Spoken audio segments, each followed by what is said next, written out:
Saudara penasihat hukum, berapa saksi yang mau dihadirkan hari ini? Terima kasih Yang Mulia. Untuk hari ini kami menghadirkan 1 orang ahli pidana Yang Mulia. Sisanya nanti baru bisa terjadwalkan di persidangan selanjutnya. Oke. Yang Mulia. Saya pinjam kurikulum vitae-nya, silakan Pak. Ya. Silakan duduk Pak.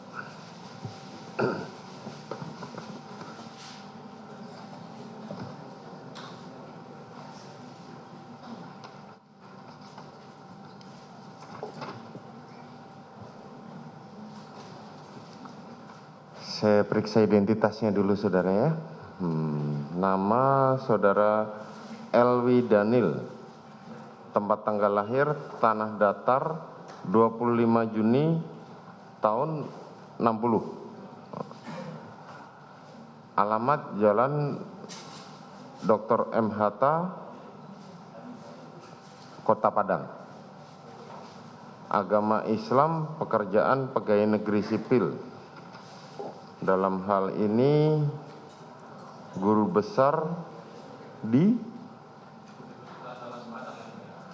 Universitas Andalas Padang. Tolong mic-nya.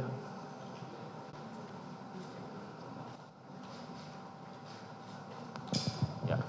Universitas Andalas. Saudara guru besar di bidang? Di bidang hukum pidana Yang Mulia. Di bidang hukum pidana, baik. Saudara kenal dengan para terdakwa?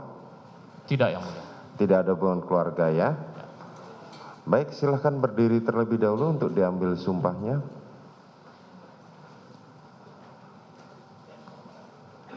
Bismillahirrahmanirrahim. Demi Allah saya bersumpah. Sebagai ahli dalam perkara ini akan memberikan pendapat tentang soal yang dikemukakan sesuai dengan keahlian saya ilmu pengetahuan saya dan ilmu pengetahuan saya dengan sebaik-baiknya. Baik, silahkan duduk.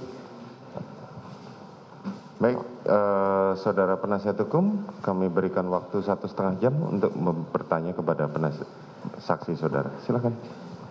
Baik. Terima kasih Yang Mulia Majelis Hakim.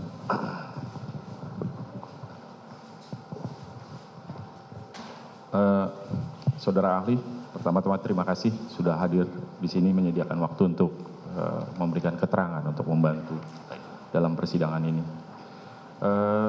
Saudara ahli bisa dijelaskan di Universitas Andalas, saudara ahli mengajar hukum pidana juga terkait hukum acara pidana.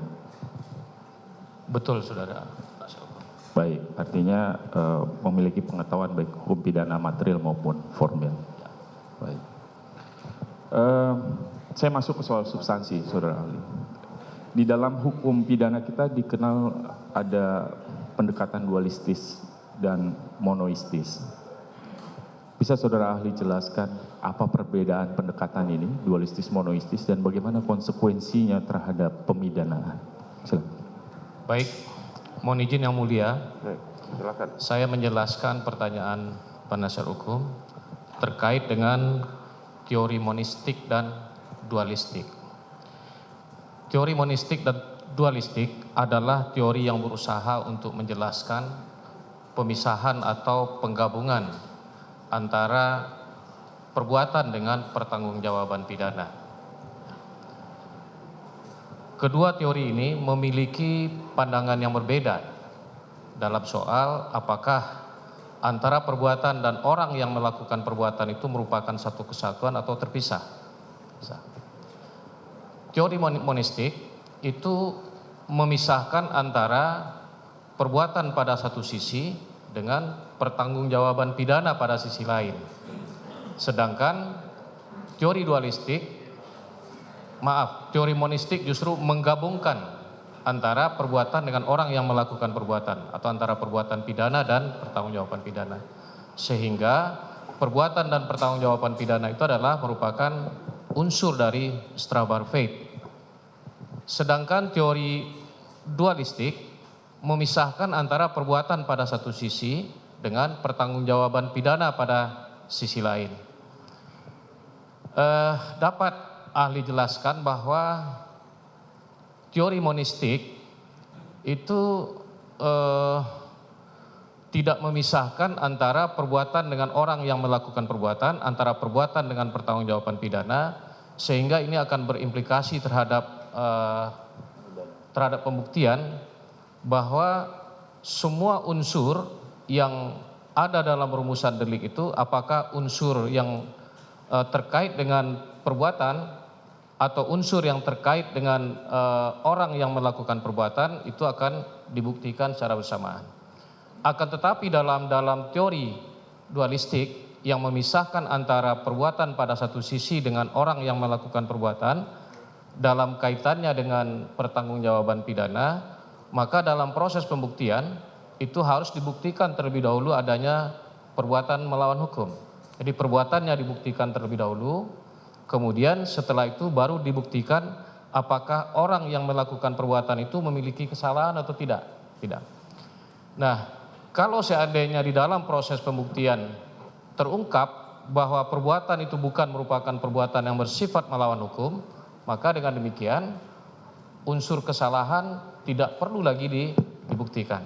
Tapi sebaliknya, kalau seandainya unsur melawan hukumnya terbukti, untuk kemudian harus dibuktikan apakah orang ini memiliki kesalahan apa tidak. Kalau seandainya ternyata kemudian sekalipun orang itu melakukan perbuatan melawan hukum, akan tetapi pada dirinya tidak ada unsur kesalahan, maka dengan demikian si pelaku harus dibebaskan dari hukuman. Ini adalah konsekuensi dari dianutnya azas yang kita kenal dengan sebutan geen straf zonder schuld atau tiada pidana tanpa kesalahan. Kemudian juga dikenal dengan prinsip lain yang menyebutkan actus non facit reum nisi mensit rea. Artinya tidak ada suatu perbuatan pun yang mengakibatkan orang dihukum atau dipidana kalau maksud orang itu tidak jahat atau tidak demikian.